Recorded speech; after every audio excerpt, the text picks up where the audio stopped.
What's going on, guys? Welcome to this week's episode of Weekend Roundup. So this week's episode is actually going to be a little shorter. We don't really have any highlights. I started making some. Stuff got messed up. I didn't feel like going back and doing it. So we're going to skip through the highlights this time, but we do have a box scores. And our first one is going to be Week 7. The Browns were taking on the Broncos. Dan versus Woods. And Woods started off really good. He was up 14-3 at one point, and then the Broncos just kind of came roaring back and poured it on behind 3 touchdowns by rookie running back Bo Elam. His rookie quarterback, not too bad, 19 for 23, 186 yards, no touchdowns, but he did get him down into the red zone quite a bit, and that's where Elam did most of the work. Mayfield wasn't awful, but those 3 interceptions really hurt him, and Dan really locked up Nick Chubb, 12 carries for 64 yards. That's going to bring us to our next game, which was the Colts taking on the Jaguars. A lot of you might have seen this on the Game of the Week.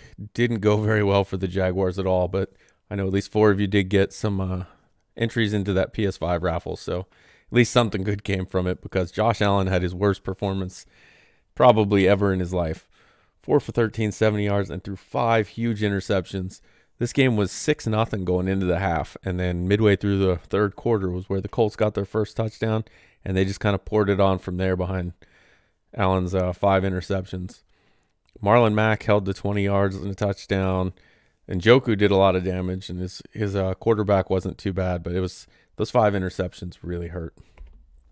So after that disgusting loss to the Colts, we were once again the game of the week. Jaguars taking on the Dolphins, and again the Jaguars just had an epic meltdown. Josh Allen, really, he only had 8 incompletions. 5 of those incompletions were for interceptions. Melvin Gordon had a decent game. Chark had two catches for a touchdown. But big thing here was they couldn't bottle up Breida in the second half, and he ended up with 17 carries, 155 yards, 2 touchdowns. Defense actually came away with 2 interceptions of Tua.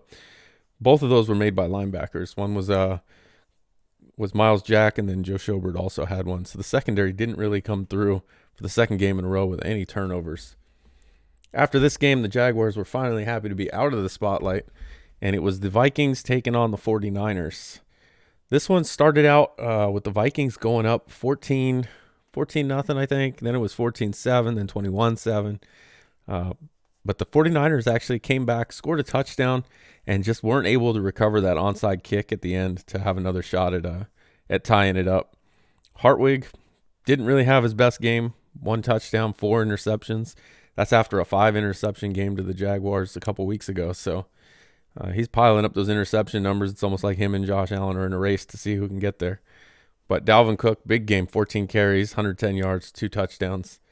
And that's actually going to do it for this week's weekend roundup. Next week, we'll hope to have more highlights. I'll try and keep up with it more during the week. But this week's episode has been brought to you by Chocolate Milk. So we're going to try and drink more chocolate milk and be more like the GOAT. So here's hoping it works. Oh, chocolate milk. It's so good. See you guys next week.